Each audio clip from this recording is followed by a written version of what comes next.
ಎಲ್ಲರಿಗೂ ನಮಸ್ಕಾರ. ಸ್ಪರ್ಧಾ ಕನ್ನಡ ಚಾನಲ್ಗೆ ಸ್ವಾಗತ. ಹಿಂದಿನ ತರಗತಿಯಲ್ಲಿ ಸಮಾಸಗಳು ಎಷ್ಟು, ಸಮಾಸಗಳ ಅರ್ಥ ಮತ್ತು ಉದಾಹರಣೆ ನೋಡಿಕೊಂಡಿದ್ದೇವೆ.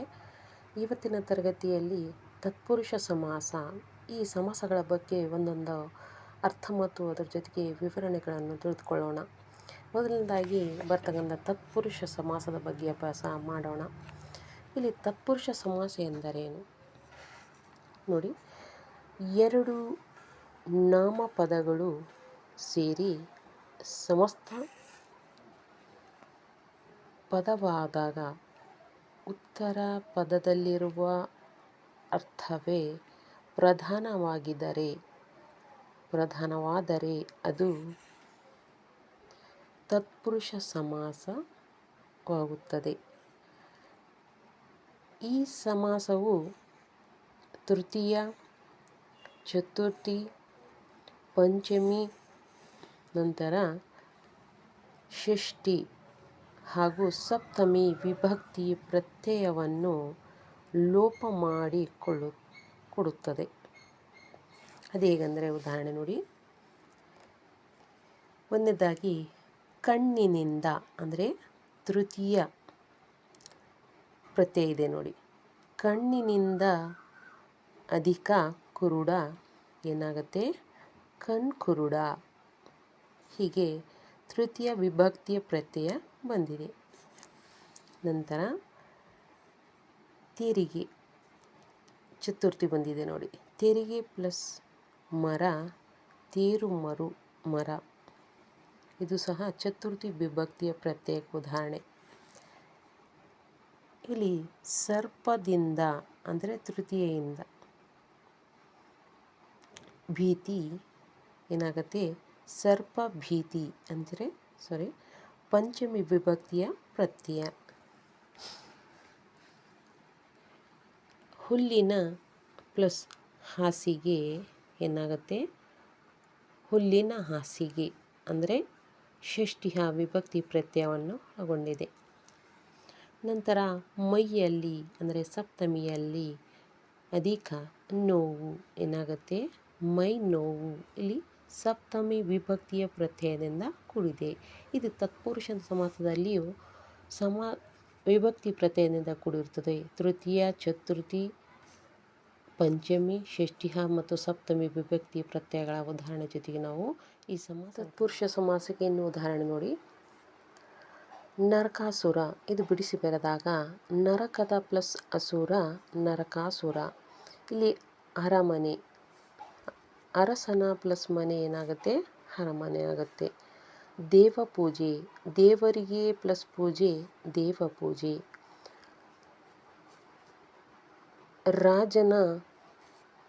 ರಾಜಪುತ್ರಿ ಅಂದರೆ ರಾಜನ ಪ್ಲಸ್ ಪುತ್ರಿ ರಾಜಪುತ್ರಿ. ಇಲ್ಲಿ ರಾಜಭವನ, ರಾಜನ ಪ್ಲಸ್ ಭವನ ರಾಜಭವನ. ಗಂಗಾ ಮೂಲ, ಇದು ಬಿಡಿಸಿ ಬರೆದಾಗ ಗಂಗೆಯ ಪ್ಲಸ್ ಮೂಲ ಗಂಗಾ ಮೂಲ ಆಗುತ್ತೆ. ಕಲ್ಲು ಮಂಟಪ, ಇದು ಬಿಡಿಸಿ ಬರೆದಾಗ ಕಲ್ಲಿನ ಪ್ಲಸ್ ಮಂಟಪ ಕಲ್ಲು ಮಂಟಪ.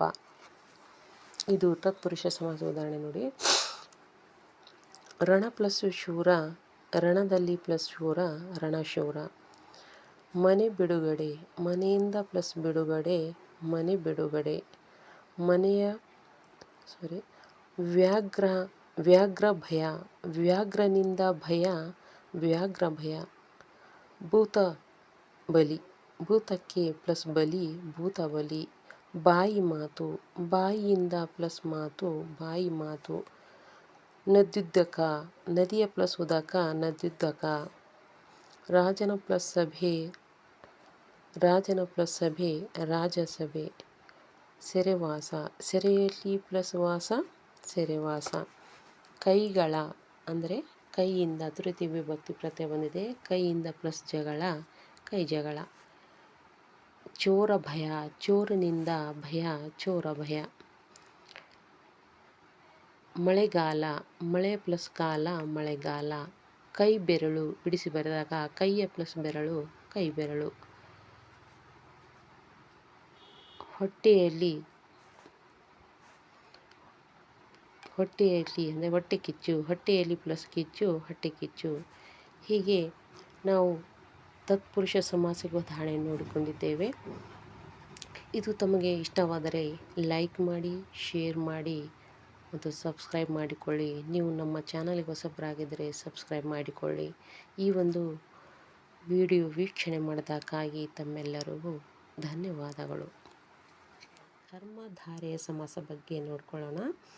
ಇಲ್ಲಿ ಎರಡನೇದಾಗಿ ಕರ್ಮಧಾರೆ ಸಮಾಸ ಎಂದರೇನು? ಪೂರ್ವ ಮತ್ತು ಉತ್ತರ ಪದಗಳು ಲಿಂಗ, ವಚನ,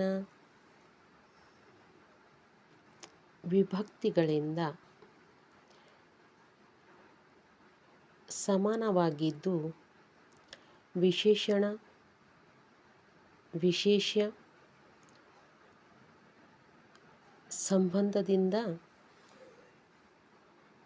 ಕೂಡಿರುವ ಸಮಾಸವು ಕರ್ಮಧಾರೆಯ ಸಮಾಸವಾಗುತ್ತದೆ.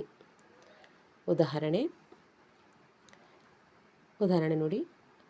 ಚಿಕ್ಕದು ಅಧಿಕ ಮನೆ ಅಥವಾ ಪ್ಲಸ್ ಮನೆ ಏನಾಗುತ್ತೆ? ಚಿಕ್ಕ ಮನೆ. ಇದು ಕರ್ಮಧಾರೆ ಸಮಾಸಕ್ಕೆ ಉದಾಹರಣೆ. ಹಿರಿಯ ಪ್ಲಸ್ ಮರ ಏನಾಗುತ್ತೆ? ಹೆಮ್ಮರ. ಮೂರನೇದಾಗಿ ಇನಿತು ಪ್ಲಸ್ ಸರ ಏನಾಗುತ್ತೆ? ಇಂಚರ ಆಗುತ್ತೆ.